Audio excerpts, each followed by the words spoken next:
그래서 귀를 열어야 된다. 그래서 저는 제가 하고자 하는 작품을 하는 게 아니라 제가 하고자 하는 작품을 제안을 하고 저희 팀이 다 합의하지 않으면 저는 못합니다. 그래서 과반수가 아니고요. 다 모두 다 협의해서 그리고 모두 다 하겠다라고 하면 하고 한두 사람이라도 거기에 대해서 반대를 하면 저는 안 하고 있어요.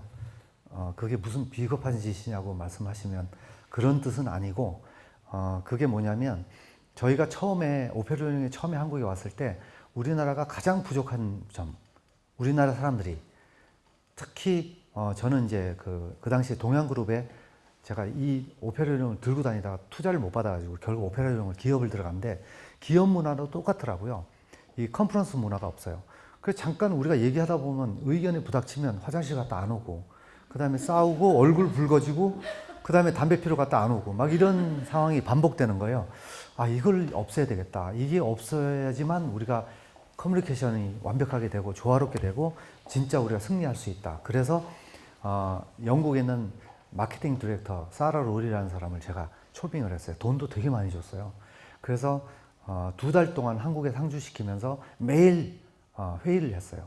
그냥 미팅을 한 거예요. 미팅을 했는데 우리나라 사람들이 이상하게 외국 사람한테 되게 관대하고 안 하던 인사를 해요.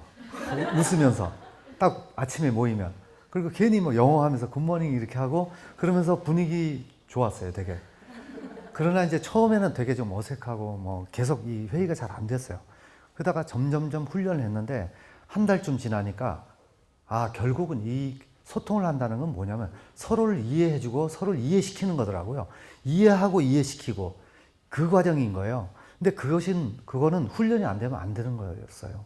결국은 뭐냐면 우리가 어릴 때부터 교육이 안 됐던 거예요. 그냥 주입식 교육을 받아가지고 서로 이해시켜 주는 게 아니라 일방적으로 우리는 받았고 그걸 갖고 우리는 뭔가 표현해야 되고 모든 게 좀 일방적인 그런 교육식이다 보니까 쌍방향이 안 됐던 거예요. 그런데 그 교육을 통해서 이렇게 서로 이해시키고 이해하고 하는 그런 문화가 형성이 됐습니다.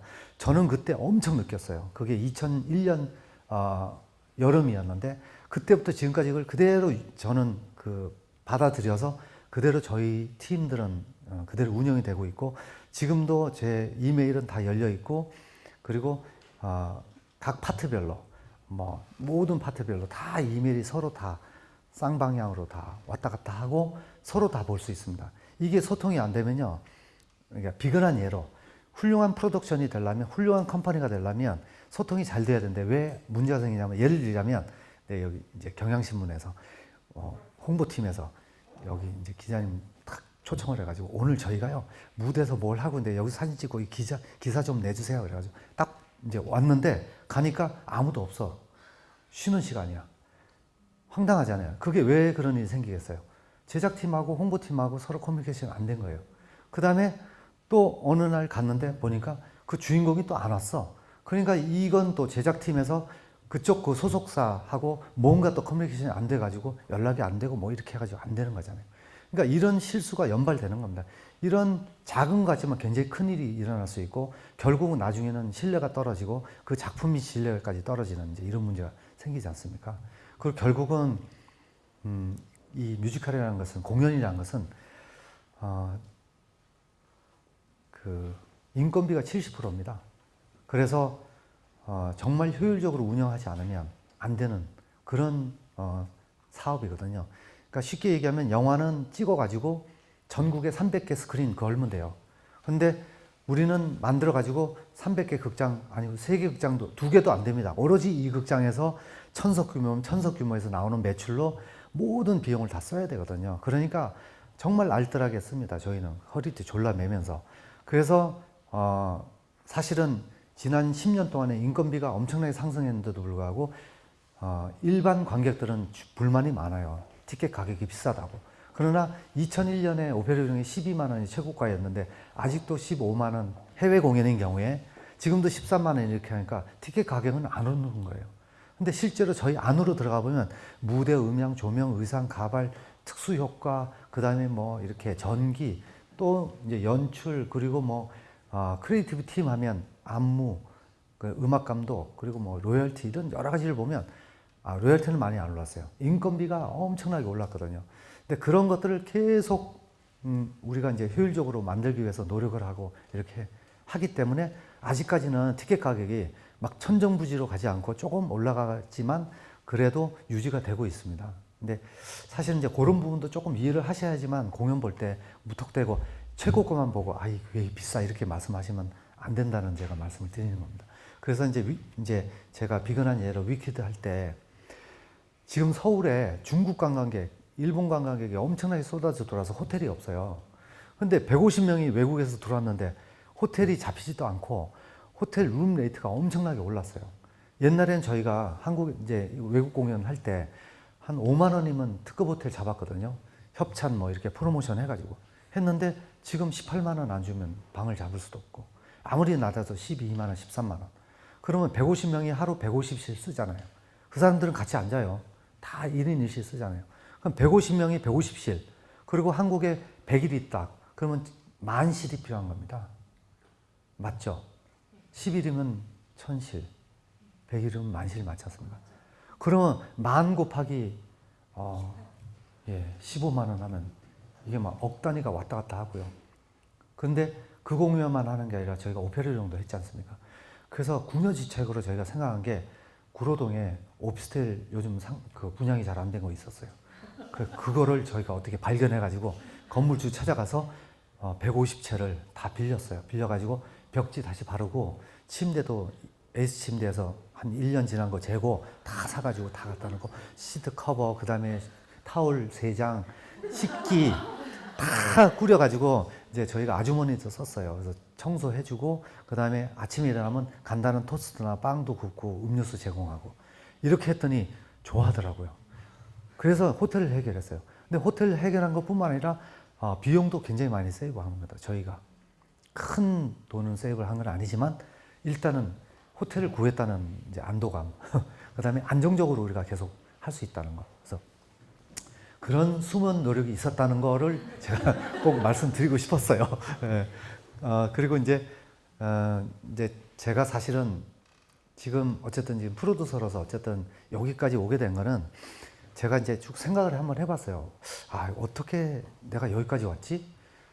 저는 사실 목표가 없었어요. 뭐가 돼야지 누구처럼 얘기하면 그러잖아요. 요즘 가수가 될 거야 아니면 대통령 될 거야 이런 어릴 때 꿈들이 있잖아요. 근데 저는 꿈이 전혀 없었어요. 어릴 때는 제가 그 골목에 보면 라디오 고치는 라디오 방이 있었거든요. 근데 그거 하고 싶었고 그 다음에 제가 청소년기 고등학교 때는 이제 합창반이 있었는데 합창하면서 죄송합니다. 눈물이 자꾸 나서 예. 아시죠? 저희 세대가 좀 슬픈 세대였잖아요. 예. 데모도 많이 하고 그래서 그때는 학교 선생님이 되고 싶었어요. 음악 선생님. 그랬는데 그 이유는 목표가 없었어요. 그냥 제가 이제 처음에 뮤지컬 꼭 하고 싶어서 그런 건 아닌데 무대 공연 관련한 일을 하고 싶어서 시작을 했어요. 근데 그게 81년 말에 극단에 들어가서 제가 그렇게 했는데 사실은 여러 가지 과정도 거치고 또 하면서 처음에 극단에 들어갔더니 굉장한 배우들이 많더라고요. 그때 유인촌 씨도 있고 또 악극 많이 하시는 박인환, 최주봉 이런 분들도 있고 그리고 제일 막내가 김갑수 씨였는데 요즘 많이 유명해졌더라고요. 그때 저는 그 김갑수 씨가 유명해질 줄 알았어요. 훌륭한 배우가 될 걸로 알았어요. 그때도 연기를 되게 잘했어요. 근데 그렇게 코믹한 부분이 있는지는 몰랐어요. 항상 심각했는데. 근데 그분들도 다 춤을 잘 췄어요. 제가 보기에는. 그래서 한 두세 바퀴 그냥 돌고 그 스트레칭하면 다리 쫙쫙 찢고 그랬거든요. 그래서 저런 분 저렇게 연기도 잘하고 노래는 좀 제가 잘했던 것 같은데 춤을 잘 춘단 말이야. 나도 춤을 좀 잘 춰봐야겠다. 그래가지고 춤을 배우러 간 거예요. 그래서 이제 이화여대 유관순 교수님한테 이제 춤 배우러 가가지고 한 4년간 제가 거기 무용을 배웠어요. 이제 현대무용을. 그래서 이제 제가 농담으로 이제 제가 이화여대 나왔다고 얘기를 하는데 만 4년 진짜 나왔어요. 전 진짜로 이화여대 4년 다녔는데 졸업장을 아직 못 받아서 언젠가 꼭 받고 싶다는 생각은 해봐요. 아직 이제 남녀공학이 아니니까. 그래서 담 넘어 들어가서 새벽에 들어가서 새벽에 혼자 막 이리 돌고 저리 돌고 하다 보면 막 넘어지기도 하고 그다음에 막 그 구토도 막 나와요. 이게 어떻게 해야 될지 모르고 막 도니까. 근데 알고 봤더니 방법이 있더라고요. 시선을 끝까지 남겨두고 몸이 다 돌아갔을 때 확 돌면 덜 어지럽다는 거를 이제 배우면서 그게 시작입니다. 그러면서 이 몸이 마지막 돌 때까지 시선을 끝까지 뒀다가 획획 돌리니까 10바퀴도 돌더라고요. 그러면서 4년 지나고 5년 되면서 아, 내 몸이 내가 마음먹은 대로 움직이는 거에 대해서 그렇게 짜릿할 수가 없고 정말 제가 하늘 나르는 느낌이었어요. 왜냐하면 그 다음서부터는 점프를 딱 하면요, 나 왜 빨리 안 떨어지지? 막 이런 느낌. 점프를 팍 하면 나 빨리 떨어져야 되는데, 왜냐하면 군무인데 딴 사람 다 떨어지는데 혼자서 공중에 있는 거예요. 진짜 그런 느낌이었어요. 가벼워서. 그리고 그런 호흡하는 거, 합하면 이게 탁 올리는 그런 걸 통해서 제가 이제 올림픽 제가 개회식 피날레 안무를 맡았어요. 운이 좋아서. 그래서 이제 안무가로 그리고 이제 뮤지컬 안무도 되게 많이 하고 방송도 제가 SBS 방송 이제 단장도 하고 막 그랬었거든요. 그러다가 갑자기 제작을 하고 싶어가지고 그래서 91년에 KBS 서울 개관 기념 공연을 했는데 그때 제가 올림픽 이후에 우리나라에 이벤트라는 말이 처음 생겼고 이벤트 회사가 없었어요, 우리나라는. 그래서 기업들이 막 이벤트를 하기 시작했는데 제가 돈을 좀 벌었어요. 그래서 집을 샀는데 그 집을 팔아가지고 뮤지컬을 만들었는데 그게 KBS 서울 개관 기념 공연이었어요. 그래서 어떻게 된 게 처음에는 계약을 하고 좀 지원도 해주고 하기로 했는데 대관료만 잔뜩 받아가고 지원금은 하나도 안 나오고 이름은 KBS 서울 개관 기념 공연인데 돈은 내가 다 대고 그래서 뮤지컬 하고 났더니 쫄딱 망했어요. 그 밥값이 한 1,200만 원 들었는데 한 3억 투자를 했는데 집 팔아서 그때 91년 3억이면 엄청 큰 돈이었어요. 방배동 집이니까. 근데 티켓 다 판 돈이 1,000만 원밖에 안 돼가지고 밥값도 안 나와가지고 그래서 제가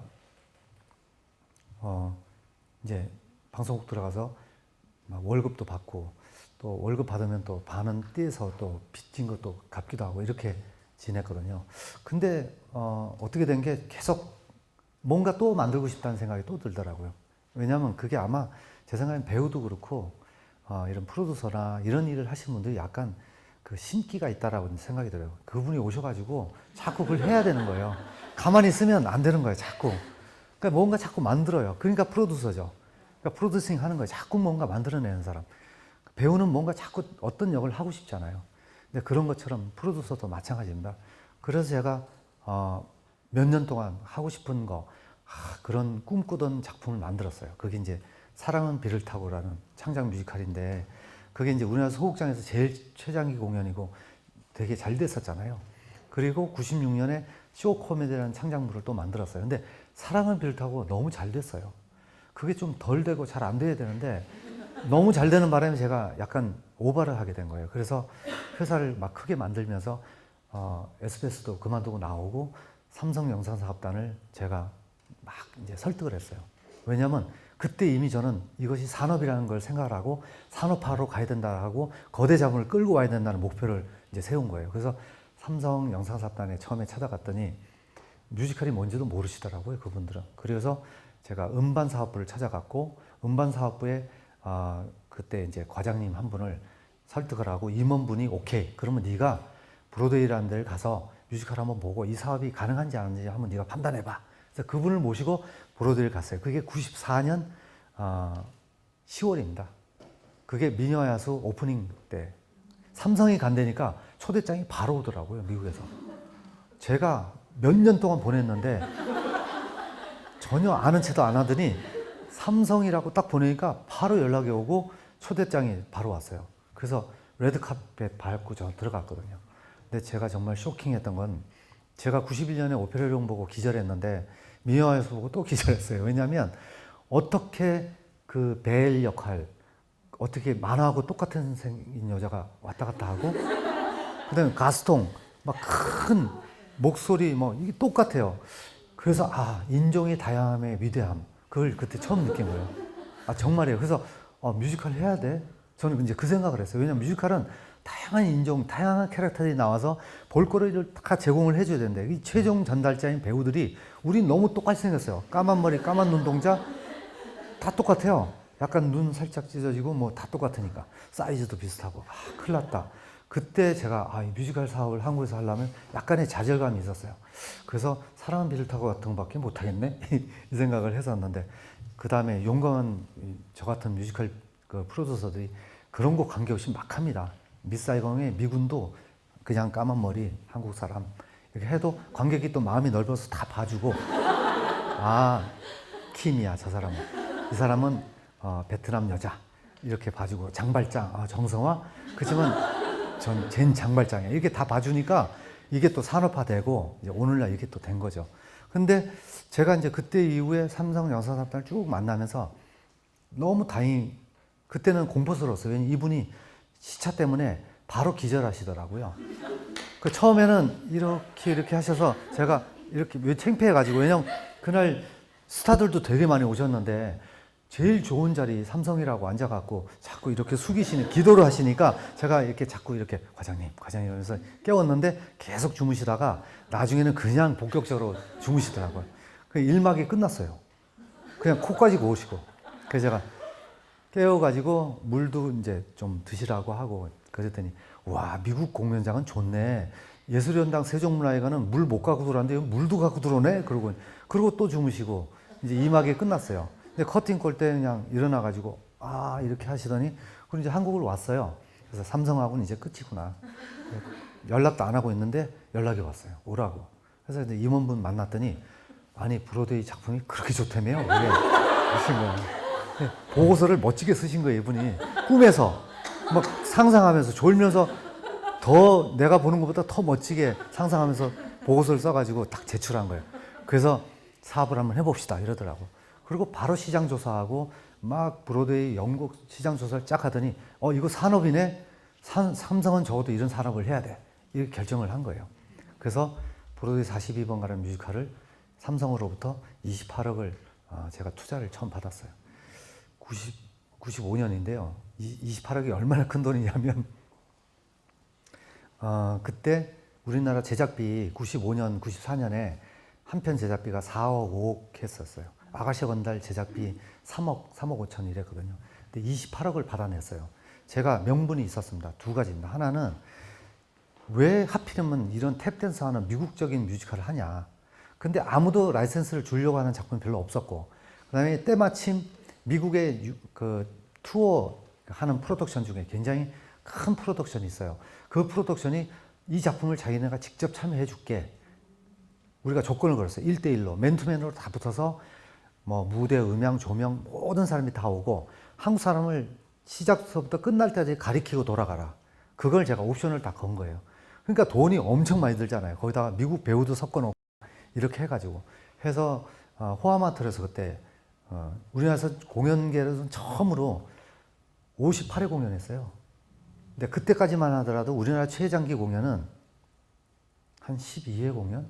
근데 58회 공연을 했는데 이게 어떻게 됐네 또 돼가지고 34억인가 매출이 또 나왔어요. 거기에 삼성이 더 공모가 된 거예요. 더 큰 거라면 300억, 더 큰 거면 3천억, 막 이렇게 막 생각을 막 하더라고요. 그래서 저하고 이제 5년간 계약을 했어요. 하고 아카데미도 설립을 했습니다. 서울 뮤지컬 아카데미라고. 그래서 배우들도 가르치고 왜냐면 아까 말씀하신 대로 배우가 없었어요. 별로 노래 잘하면 연기 안 되고 연기 잘 되면 춤 안 되고 근데 이걸 춤, 노래, 연기 다 잘 되게 하는 아카데미를 만들어 가지고 1기를 뽑아서 1기, 2기, 3기 막 뽑아서 하다가 잘 나가다가 해외 라이센스를 제가 굉장히 많은 작품을 이제 어드밴스를 막 해서 다 확보를 했어요. 근데 갑자기 IMF가 오더라고요. 근데 저는 IMF라는 게 뭔지 몰라가지고 이게 뭐지 했는데 환율이 680원에서 갑자기 2,000원까지 가더라고요. 그러면 로열티를 지금 나가 있는 게 100만 불 넘게 다 나가 있는데 작품 하려면 그런 어마어마한 이 환율 때문에 작품 할 수가 없는 거예요. 그래서 그거 다 날리고 아카데미 문 닫고 그러면서 이제 뭐 거의 부도나고 파산해가지고 저도 이제 숨었어요. 이제 숨어서 지내다가 숨지는 않았어요. 그냥 가만히 있었어요. 예, 숨나는 건 좀 제가 용납이 안 돼요. 제가 보기보다는 되게 좀 강해요. 그래서 다 만나고 뭐 이렇게 하면서 너무 불쌍하니까 이제 그 바로 앞에 그 아카데미랑 사무실이랑 멋진 사무실이 다 있고 삼성에서 돈도 몇 억 투자해서 다 해놨는데 파산돼 버리니까 삼성도 돈을 못 받고 저는 빚지고 이게 거기 관련된 투자하신 분이 제가 불쌍했는지 그 근처에 사무실 쪽방 하나를 내줘서 집에서 맨날 있으면 좀 그러니까 나오긴 해요. 아침에 나와서 거기 하루 종일 있다가 비디오도 보고 뭐 생각도 하고 이렇게 하다가 어느 날 갑자기 IMF가 끝날 것 같아요. 금방. 그래서 왜 끝났냐고 생각했냐면 금모기를 하더라고요. 와, 저 금 엄청 많이 모이면 돈 갚고 되겠는데? 그 생각해서 지금도 빨리 준비해야지 그러고 막 준비한 거예요. 저는 그냥 단순하거든요, 되게. 근데 그 단순한 게 다 맞아 떨어져서 다행히 이제 여기까지 왔는데 그래서 그 IMF 때 어렵게 지냈지만 또 좋은 분이 또 나타나가지고 또 그걸 극복하게 되고 또 후원자도 있었고 사람이 살다 보니까 항상 이게 업앤다운이 있어요. 그러니까 잘 되면요 꼭 뭔가 안 좋은 일이 생겨요. 그 이유가 뭔가 했더니 다 나한테 있는 거예요. 왜냐하면 자만하기 때문에. 그리고 사람이란 게 항상 자만하기 때문에 자만해서 놓쳐버리는 거예요. 그러다 보면 헛다리를 짚고 그것 때문에 잘못돼가지고 망가지는 거예요. 그래서 꼭 그런 이유뿐만 아니라 아마 제 생각에는 이 하나님이 또 잘 될 때 교만하지 말라고 한 번씩 쳐줘요. 또 한 번 빵. 근데 그런 경우도 제가 있었거든요. 그래서 2001년 오페리온 그 다음에 캐츠 하면서 막 승승장구 잘을 하다가 제가 회사를 나와가지고 자만하게 오만해져 갖고 나와서 제가 빅탑 캐츠라고 2003년에 우리나라에서 처음으로 큰 텐트 극장 2,000석짜리 그거를 제가 수입을 했고 거기서 이제 캐치 공연을 했어요.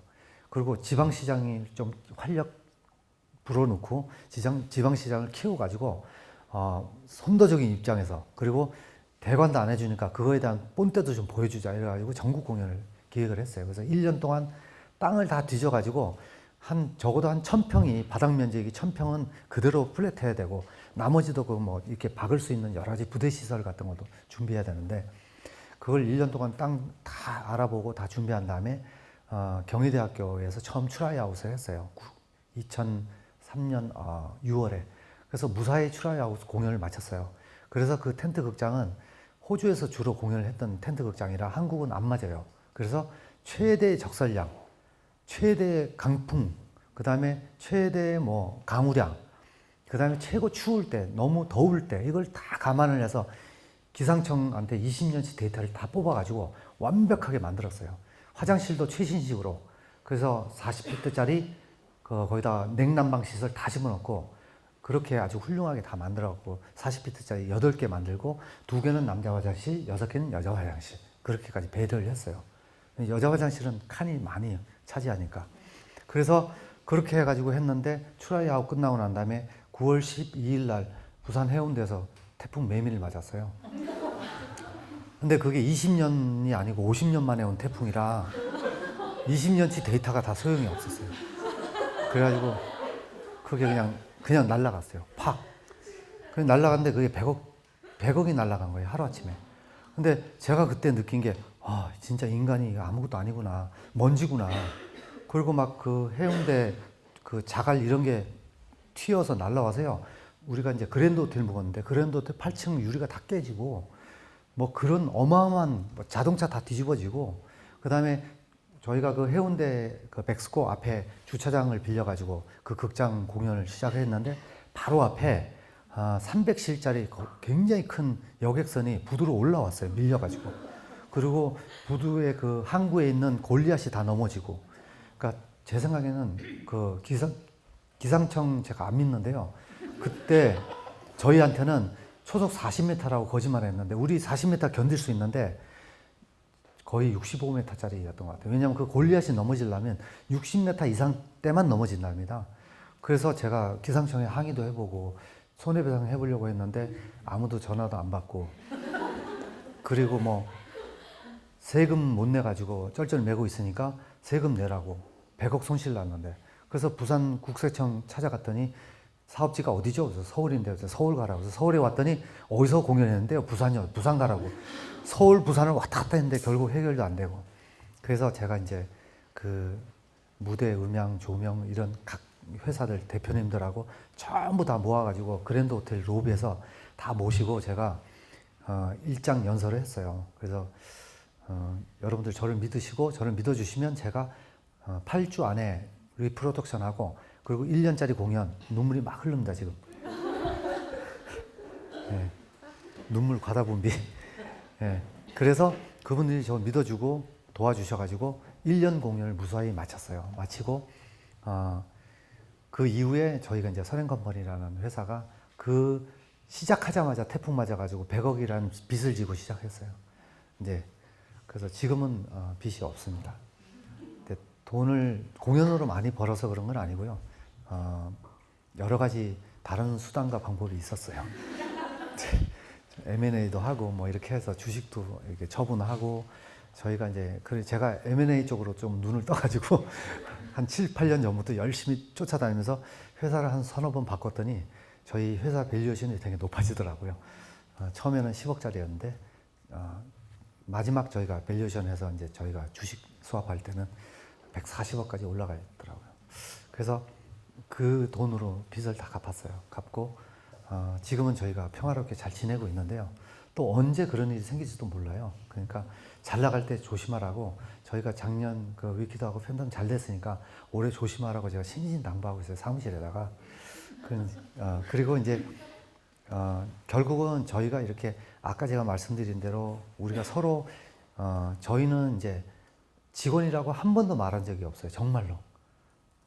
저희 스스로도 직원이라는 사람은 아무도 없어요. 저희는 이제 팀이다. 우리 팀. 그리고 이런 그 수직적 관계는 전혀 아니고 수평적 관계라는 거죠. 그러니까 그렇게 할 때만이 서로 얘기할 수 있어요. 근데 수직적 관계 가지고는요, 아무리 그 얘기해 해도 그 못해요. 어려워서. 그러니까 수평적 관계가 될 때만이 서로 이해하고 이해받을 수 있고 이런 관계가 될 수 있거든요. 그러니까 우선 제가 2001년도에 그 사라 로리가 만들었던 서로 커뮤니케이션 하는 방법, 그런 훈련을 통해서 지금까지 왔기 때문에 저희 팀이 그래도 나름 마켓도 잘 이해를 하고 잘 해석하고 잘 분석하고 프로덕션도 잘 만들고 그리고 누구도 출근하거나 퇴근하는 거에서 아무도 얘기하는 사람이 없습니다. 그래도 항상 불이 켜져 있어. 좀 빨리 좀 집에 가지. 그럴 만큼 각자 맡은 일 다 그렇게 잘 하고 있고. 그 다음에 이제 또 하나는 제가 강조하는 것이, 그런, 이게 크리에이티브 마인드거든요. 근데 그게 결국 보니까 이게 결국 제가 뭐 머리가 좋은 것도 아니고 뭐가 있는 것도 아니고 아닌데 그런 일정 그 수준의 그 훈련이 꼭 필요한 것 같습니다. 우선은. 그게 뭐냐면 아까 제가 이제 이화여대 나왔다는 것처럼 거의 한 10,000시간을 죽도록 뛰었지 않습니까? 한 4년간. 새벽부터, 새벽별 보기 운동부터 시작해서 저녁 밤늦게까지 뛰고 해서, 지금도 약간 류마티스 뭐 이런 것도 있고, 비 오면 제가 먼저 알고 하는 약간의 육체적 문제는 있지만, 어쨌든 그런 걸 통해서 훈련이 돼가지고 또 거기를 그런 걸 어떤 기반을 하고 그리고 굉장히 많은 걸 경험을 하는 겁니다. 제가 많이 보라고 제가 말씀드리거든요. 그러니까 제가 좀 남들보다 좀 경쟁력을 가진 게 많이 봤던 것 같아요. 아무도 안 보고 제가 되게 많이 보고 지금도 많이 물어봐요. 그 작품 어때요? 근데 저는 다 본 거예요. 진짜로. 근데 그렇게 많이 봐왔던 것들은 이미 예전에 다 끝나버렸기 때문에 보고 싶어도 못 보는 거예요. 그렇게 많이 봤기 때문에 비교할 수 있고 또 어느 것이 더 좋다라는 것도 느낄 수가 있고 어떤 영향이 있고 어떤 반응이 있을 거라는 것도 제가 알고 그러니까 제가 만약에 뭐 여기 오신 분들은 그렇지는 않겠지만 혹시 공연 기획이나 이런 데 관심이 있으시면 쉽게 접근할 수 있습니다. 우선 인터파크나 예스24나 옥션, G마켓 이런 데 들어가셔가지고 티켓 사이트를 딱 들어가면요. 우리나라에 있는 모든 게 그 안에 있습니다. 그리고 왜 이 콘서트 싸이 이거는 왜 1등이고 조용필은 왜 1등이고 이거 오페라는 왜 1등이지? 그리고 또 전문적으로 좀 더 들어가 보면 스토리나 뭐니 거기 다 나와 있어요. 어마어마한 DB가 거기 있어요. 그거 전 지금도 매일 보거든요. 그리고 왜 이게 이제 트렌드를 읽는 겁니다. 왜 엘리자벳이 1등을 하지? 단지 왜 1등이 이렇게 아니고 경쟁사가 1등을 하면서 배 아파 이게 아니라 왜 1등이지? 지금 트렌드가 이렇구나. 그래서 보니까 몬테크리스토, 엘리자벳, 그 다음에 삼총사, 유럽풍이 막 몰려오기 시작하고 새로운 마켓이 형성이 됐구나. 그래서 그런 걸 제가 이제 판단하고 이해를 하고 그러면 우리가 그걸 따라 또 한다는 건 좀 어려우니까 라이센스 자체가. 그러면 그런 분위기의 작품들도 우리가 한번 해보자. 그리고 너무 늦게 또 따라하면 또 너무 늦으니까 적정한 시기에 지금 현재 이런 마켓이 형성이 되어 있기 때문에 우리가 한번 들어가 보는 것도 방법이다. 이런 이제 공부를 하고 판단하게 하는. 역시 그러니까 많이 봐야 되고 그리고 책도 많이 보고 그래서 간접 경험도 많이 갖고 이게 결국은 굉장히 창의력에 도움이 되는 밑거름이고 결국 마지막에는 자꾸 이렇게 우리가 그래서 이제 브레인스토밍 한다고 그러잖아요. 그래서 우리가 자꾸 막 상상 많이 해보고 그래서 사랑은 비를 타고를 만든 거예요.